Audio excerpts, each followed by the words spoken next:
Hello everyone and welcome to the channel speak inspire learning. तो आज हम लोग इस वीडियो में कर रहे हैं क्लास 6 का English poem echoing green. Echoing green is written by William Blake. तो सबसे पहले जानते हैं कि विलियम ब्लेक के बारे में। So you can see your in your book page number 104। William Blake 1757 to 1827। तो ये है उनकी जीवनी। उनका जन्म 1757 में हुआ और he was died in 1827. He was an English poet. He is started as an influential figure of the Romantic age. तो रोमांटिक एज के एक इन्फ्लुएंशियल फिगर मतलब बहुत ही इम्प्रेसिव पोइट जाने जाते हैं William Blake. He started writing at an early age when he was 10 years old. जब वो सिर्फ 10 साल के बच्चे थे उस वक्त से उन्होंने पोएम लिखना शुरू कर दिया था। His love for nature reflects in his poems. और उनकी पोएम में ये साफ झलकता है कि उनको नेचर से कितना प्यार था। Some of William Blake's well-known poems include The Tiger and the Lamb. The Tiger हमने किया भी है, The Tiger and Lamb ये दोनों ही बहुत ही फेमस पोएम है बाय विलियम ब्लेक। और सिर्फ उन दोनों में ही नहीं, इनके सारे पोएम्स में ये साफ पता चलता है that he was a natural lover. He was lover of nature. यही कारण है कि उनको रोमांटिक एज का पोएट भी कहते हैं। रोमांटिक एज ही उस समय का ऐसा टाइम था जब जितने भी पोएट थे ना वो नेचर को बहुत ज़्यादा अपना आदर्श बनाकर और पोएम्स लिख रहे थे। And he was one of them. Before starting this chapter or the poem, we should know meaning of the given words. तो ज़्यादा नहीं, words to know में हमारे पास only 2 words है। Skylark, which is noun, meaning a small bird that sings while it flies high up in the sky. Skylark जो है वो गाने वाली चिड़िया का नाम है और वो जब उड़ती रहती है उस टाइम वो गाना भी गाती है साथ साथ। Next one is thrush. Thrush is again a noun. ये भी एक bird का नाम है। A bird with a brown back and brown spot on its chest. तो ये ब्राउन उसका बैक होता है, बैक साइड ऊपर का हिस्सा जो वो ब्राउन कलर का होता है और उसके चेस्ट पे डॉट्स या स्पॉट्स, ब्राउन स्पॉट्स बने होते हैं। उसका नाम है थ्रश। तो अब देखते हैं name of the title of the poem. So title is echoing green. What does it mean? Echo का मतलब होता है रिफ्लेक्शन ऑफ साउंड, गूंजना। जब हम कुछ बोलते हैं और वो वापस हमें सुनाई दे, जैसे हम अगर पहाड़ों पे अपना नाम लेते हैं तो वो हमें बार बार सुनाई देता है, दैट इज इको। तो यहाँ पे इस पोएम में हम देख रहे हैं something is echoing. What is echoing? Echoing green. Green is symbol of nature, environment. तो हमारा जो सराउंडिंग है, जहाँ इतने सारे प्यारे प्यारे फूल, पेड़ सब दिखाई देते हैं, that is a part of nature. और वहाँ पे कोई साउंड गूंज रहा है, that is the meaning of this title. Let us start it now. The sun does arise and make happy the skies. तो शुरुआत होती है बिल्कुल शुरुआत से, मतलब सवेरा। द सन डज अराइज, सूरज निकलता है और क्या होता है? And makes happy the sky. जब सन निकलता है, सवेरा होता है, उस वक्त स्काई खुश हो जाता है। स्काई यहाँ पे हम कह सकते हैं इट्स वर्ल्ड, हमारी पूरी दुनिया जो है वो बहुत खुश हो जाती है, because it's the dawn, it's break of the day. हमारा दिन शुरू होता है यहीं से। The merry bell ring to welcome the spring. और उस वक्त हमें कुछ सुनाई दे रहा है, that is merry bells ring. Merry का मतलब होता है हैप्पीनेस। तो सराउंडिंग में, एनवायरनमेंट में कुछ आवाज़ आ रही है, वो आवाज़ है खुशी की। मेरी बेल, यहाँ पे कोई बेल की बात नहीं कर रहे हैं हम लोग। It's not exactly some bell is there जो कि रिंग कर रहा है, बज रहा है, ऐसा कुछ नहीं हो रहा है। It's imagination.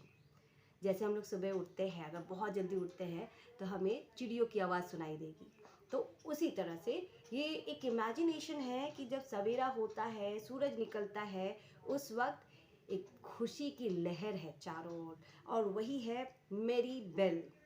एक ऐसी घंटी की आवाज़ सुनाई दे रही है जो हमें खुश कर देती है। To welcome the spring. और ये जब भी हमारे यहाँ कोई आता है तो हम किसी स्पेशल तरीके से स्वागत करते हैं। तो हमारे इस वर्ल्ड में कोई आ रहा है, दैट इज़ स्प्रिंग। स्प्रिंग जो है, जिसे हम ऋतुओं का राजा भी कह सकते हैं, जो बहुत सारे सीजन्स में सबसे सुंदर सीज़न है वो है स्प्रिंग। तो स्प्रिंग आता है और स्प्रिंग के स्वागत में मेरी बेल्स आर रिंगिंग, खुशियाँ बज रही हैं चारों ओर। तो स्प्रिंग सीजन में क्या क्या होता है, चारों तरफ न्यू न्यू लीव्स दिखाई देते हैं, flowers are blooming around, children are playing, chirping sparrows and other birds are there। तो इस तरह से चारों ओर हमें क्या नजर आता है, साउंड ही साउंड है। The skylark and thrush, the birds of the bush, sing louder around to the bells' cheerful sound।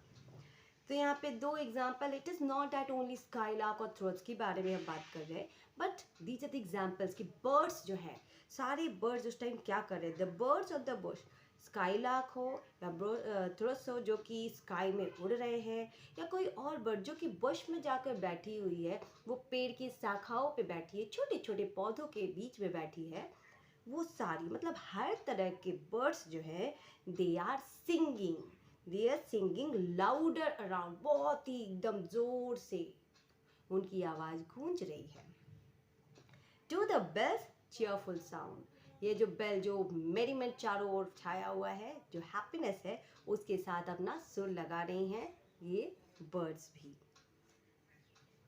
While our sports shall be seen on the echoing green, और इस वक्त जब हमने देखा कि सारी एनवायरनमेंट या नेचर के पार्ट्स अपने अपने काम में लगे हैं, पूरे वर्ल्ड को खुश करने में लगे हैं, बेटर बनाने में लगे हैं, उस टाइम हम भी कुछ कर रहे हैं। And what we are doing while our sport shall be seen, sport का मतलब है गेम, खेल कूद, तो हमारा खेल भी उस वक्त दिखाई दे सकता है। ऑन द इकोइंग ग्रीन, उसी सराउंडिंग में, उसी ग्रीनरी में कुछ इको हम भी क्रिएट कर रहे हैं, हमारा भी कंट्रीब्यूशन है। तो यहाँ पे आवर स्पोर्ट का यूज़ किया गया है, इट मीन्स ये फर्स्ट पर्सन में लिखा गया है। The poem is written in first person and जो भी नरेटर है वो एक बच्चा है, क्योंकि वो खेलने की बात कर रहा है। हम लोग बड़े हो जाते हैं तो हम लोग सवेरे उठ के खेलते नहीं हैं, हम सब अपने अपने काम में लगे रहते हैं। अगर हम मदर है तो हमें उठ के घर की साफ़ सफाई में लगना है, नाश्ता बनाना है। अगर ऑफिस गोइंग है तो हमें उठ कर तैयार होकर अपने ऑफिस के लिए तैयार होना है। लेकिन जो छोटे बच्चे हैं, जो बिल्कुल केयर फ्री है, उनको कोई काम नहीं है, वो क्या करते, सवेरे उठते ही उनके मन में यही रहता है कि हमें बस बाहर जाना है, खेलना है, मज़ा करना है। So this is what here while our sport shall be seen, हमें खेलते हुए आप देख सकते हैं उसी इकोइंग ग्रीन में, उसी जगह जहाँ पे इतनी सारी आवाज़ें आ रही हैं। Old John with white hair does laugh away care, वहीं पे एक दूसरा नाम आया है, पहला तो नरेटर है और एक व्यक्ति है जिसका नाम है ओल्ड जॉन। ओल्ड जॉन से पता चल रहा है कि कोई ऐसा है जो बूढ़ा है, कोई बूढ़ा व्यक्ति है जिसका नाम है जॉन, उसके हेयर वाइट कलर के हैं, मतलब ही इज़ वेरी एज्ड। तो what he is doing just laugh away care, वो कहीं पे दूर पे बैठकर इन चीज़ों को देखकर हंस रहे हैं। हंसने का मतलब है कि वो बहुत खुश है। वो खुश क्यों है, इन बच्चों के खेल को देखकर। जब बच्चे खुश हैं तो उनकी खुशी को देखकर जॉन को भी बहुत अच्छा लग रहा है। Sitting under the oak among the old folk, and John कहाँ पे बैठे हैं, ओक ट्री के नीचे में। यहाँ पे पिक्चर में भी, बुक में एक पिक्चर है जिसमें हम देख सकते हैं old John is sitting under the oak tree, oak tree के नीचे वो बैठकर अमंग द ओल्ड फोक, यहाँ फोक का मतलब होता है क्राउड या लोग, उनके अपने फ्रेंड सर्कल हो सकते हैं, तो उनके जैसे और भी लोग जो हैं जो कि चाइल्डहुड को पार कर चुके हैं और वो अब ओल्ड एज में हैं, वो लोग वहाँ बैठकर और इस चीज़ को एंजॉय कर रहे हैं कि बच्चे कितना एंजॉय करते हैं।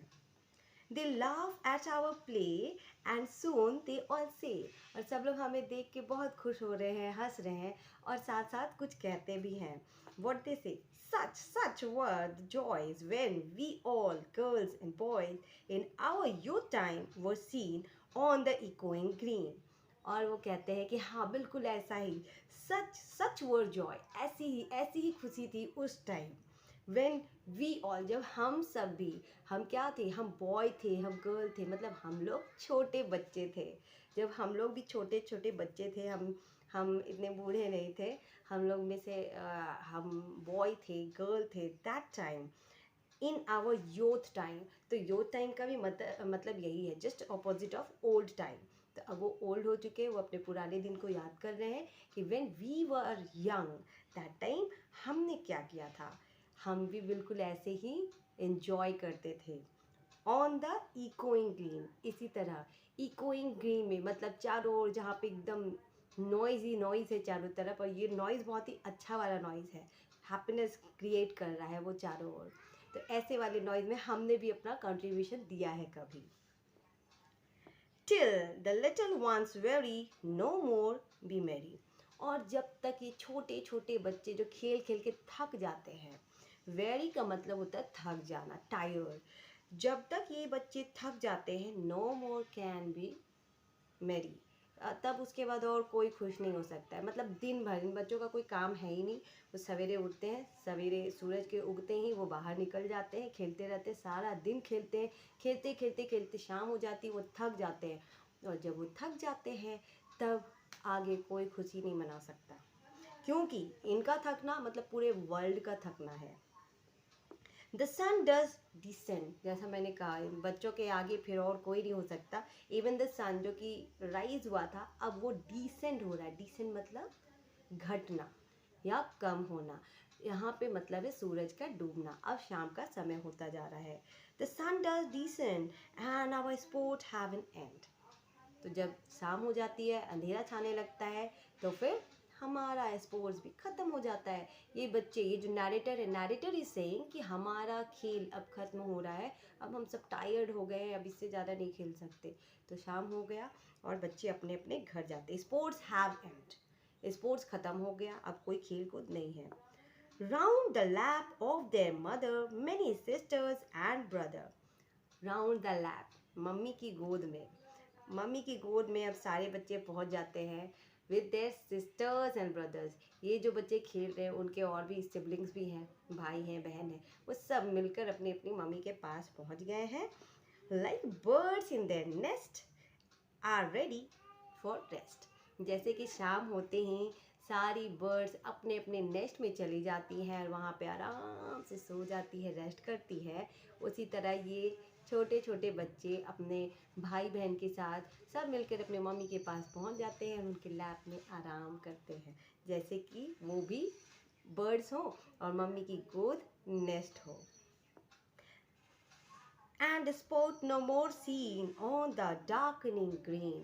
और अब वो जगह जिसे अब तक इकोइंग ग्रीन कहा गया था, लास्ट लाइन में ये डार्कनिंग ग्रीन कहा जा रहा है. डार्कनिंग इसलिए क्योंकि अब डार्क हो चुका है, अंधेरा हो चुका है, कुछ दिखाई नहीं दे रहा है, इसीलिए वो इको तो कर नहीं रहा है. अब वहाँ किसी तरह का हलचल नहीं है, कोई साउंड नहीं है, तो अब वो इकोइंग ग्रीन नहीं होके वो डार्कनिंग ग्रीन हो गया है.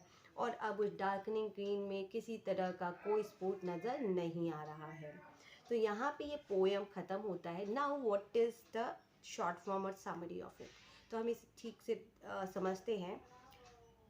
ये पोएम हम लोग दो तरह से देख सकते हैं. फर्स्ट इज़ कि हमारा डे किस तरह से शुरू होता है या हमारा इन्वायरमेंट कैसा है. तो हम अपने सराउंडिंग में ये देखते हैं कि सवेरा होता है, सूरज निकलता है, उसके बाद धीरे धीरे लोग अपने काम में लगते हैं, लेकिन जो छोटे बच्चे होते हैं वो खेलने में लग जाते हैं, क्योंकि वो पार्ट ऑफ नेचर है. नेचर का हर एक पार्ट हमें खुश करने की कोशिश करता है या खुद में वो खुशी मनाता है. चाहे सन हो, सन का काम है सवेरे उठना और फिर उजाला फैलाना. पूरे डे के साथ वो धीरे धीरे जब इवनिंग आता है तो वो सनराइज जो है सनसेट में बदल जाता है. चिड़िया या बर्ड्स जो है वो सवेरे उठती है, अपने काम में लगती है, चर्पिंग करती है चारों ओर, और शाम होते ही वो अपने नेस्ट में जाकर रेस्ट करती है, सो जाती है।